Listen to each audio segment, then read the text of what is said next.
take the most badass subjects. It's not that these people believe in this stuff. It's just, you know, it's a cool imagery that goes along with music. And, you know, some people do believe in it, you know. I'm not going to deny that the Norwegian bands are real. I mean, they've proven they're real by their actions. Okay, so Venom and Slayer aren't real Satanists. But many fans, including me, wonder if the Norwegian black metal bands are the real thing.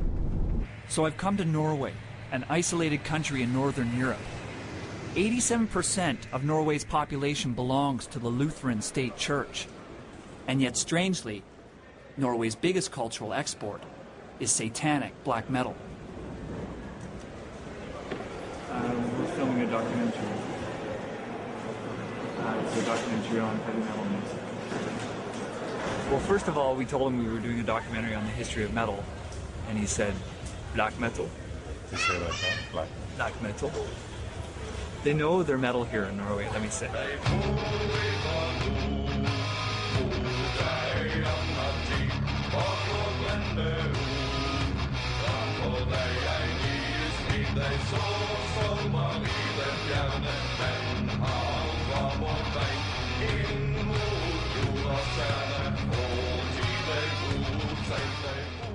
Like thrash, black metal evolved from punk and the new wave of British heavy metal, with additional theatrical elements borrowed from shock rock.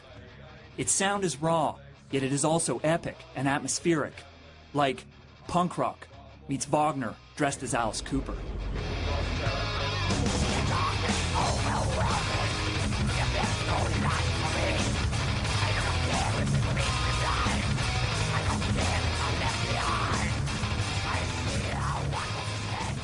My journey takes me on an overnight train ride from the capital city Oslo to Bergen, a small town on the fjords of the country's west coast.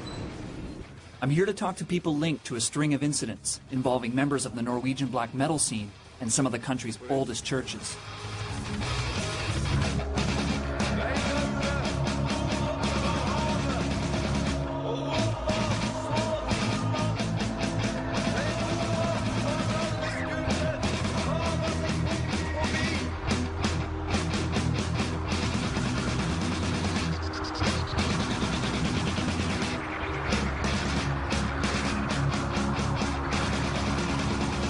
My name is Rolf Rasmussen. I'm an assistant minister of this church, Åsane Church in Bergen, Norway.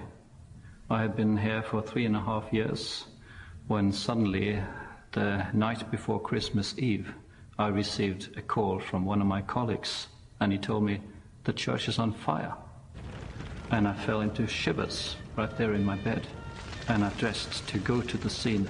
And coming to the church, it was all flames. The firemen were trying to do their best to contain the damage. And we were there, the staff, looking at the flames, and the smell was everywhere, acrid and pungent.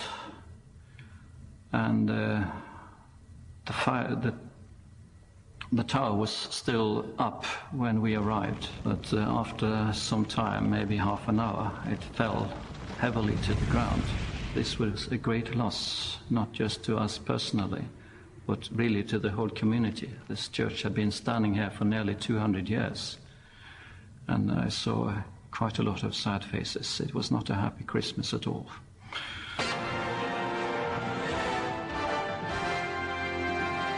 I satanistmiljøet I Oslo det nå frykt for nye drap etter drapet på den 25 år gamle. Varg Vikernes, the most notorious metal musician of all time, was implicated in a series of arsons that destroyed some of Norway's most treasured historic churches in the early 90s.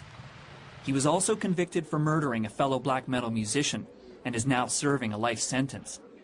Jorn Tunsberg helped Varg burn down the Åsane church.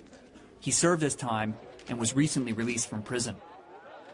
We did meet with Rolf Rasmussen, the minister of the Åsane Church, and interviewed him. Okay. I'm very interested to hear from you, your perspective on what happened. The most important thing that happened was that the church were burned down. So that's something I stand for, and I stood for it then, I will stand for it now, and I will stand for it like till I die. Why is it important to you that you stand behind your actions? It's kind of a statement to break down Christianity. Lately, there has been a small trend by some people to see Christianity and any other established religion as the bad guy, and Satan as the liberator, the one who can really turn you into the powerful, strong paths that you should lead. What is the primary ideology or primary ideas that fuel Gorbarov's music?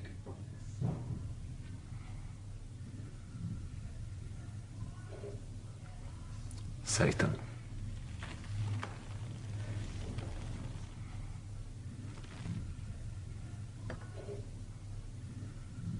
What does Satan embody, or what does he represent? Freedom.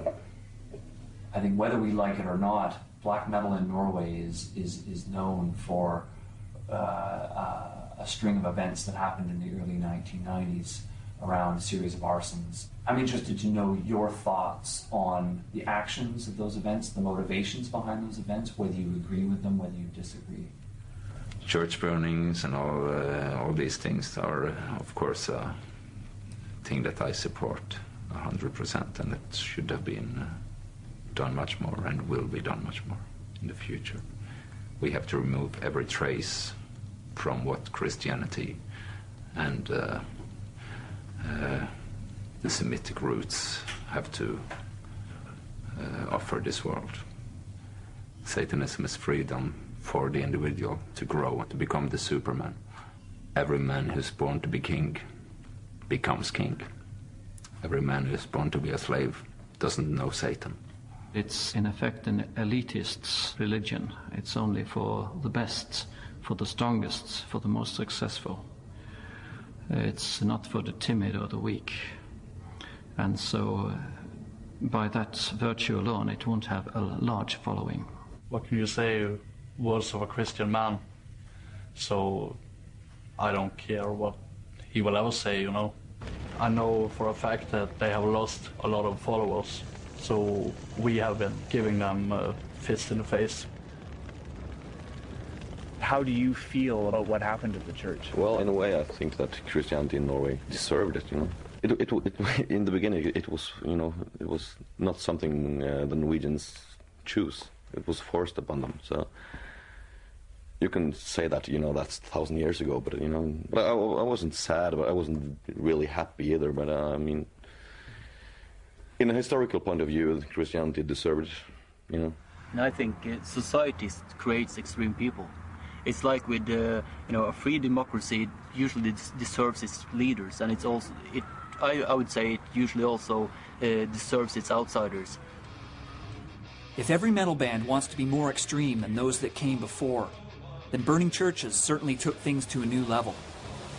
But these actions say less about metal's theatrics than they do about Norwegian cultural sensibilities. Resentment towards Christianity in Norway stretches back 1,000 years to their Viking ancestors. In any case, the majority of metal fans, including myself, could never understand or defend these extreme actions.